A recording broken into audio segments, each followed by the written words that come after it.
নমস্কার, সবাইকে জানাই কালী পুজো ও শুভ দীপাবলির প্রীতি ও শুভেচ্ছা।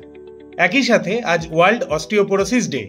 অস্টিওপোরোসিস মূলত হাড়ের ক্ষয়জনিত একটা রোগ, যাতে হাড়ের ঘনত্ব কমে যায় এবং হাড়গুলি ক্রমশ ভঙ্গুর হয়ে ওঠে।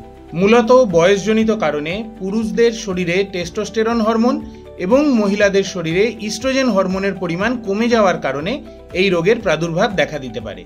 এছাড়াও পুষ্টির অভাবজনিত কারণ অর্থাৎ ক্যালসিয়াম, ভিটামিন ডি, ভিটামিন বি12 এবং বিভিন্ন মাল্টি মিনারেল এবং মাল্টি নিউট্রিয়েন্টসের অভাবেও এই রোগ দেখা দিতে পারে।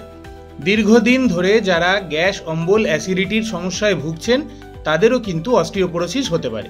এছাড়াও বিভিন্ন জিন ঘটিত ত্রুটিজনিত রোগ যাদের থাকে তাদের ক্ষেত্রে অস্টিওপোরোসিস দেখা দিতে পারে।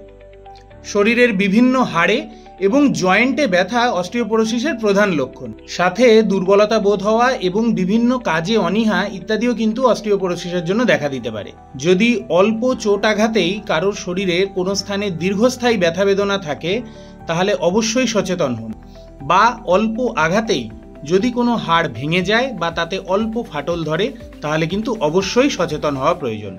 নির্দিষ্ট অঙ্গের হাড়ের এক্স-রে, সেই স্থানের হাড়ের বোন মিনারেল ডেনসিটি টেস্ট, ব্লাডের ক্যালসিয়াম লেভেল এবং ভিটামিন ডি লেভেল ইত্যাদি টেস্টের মাধ্যমে কিন্তু অস্টিওপোরোসিস ডায়াগনোজ করা হয়।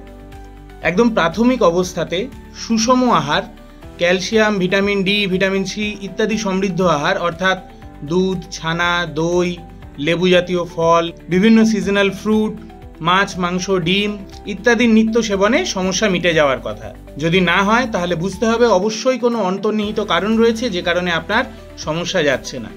সেক্ষেত্রে অবশ্যই আপনার নিকটবর্তী ডাক্তারবাবুর সাথে যোগাযোগ করুন। সবাই ভালো থাকুন, সুস্থ থাকুন। ধন্যবাদ।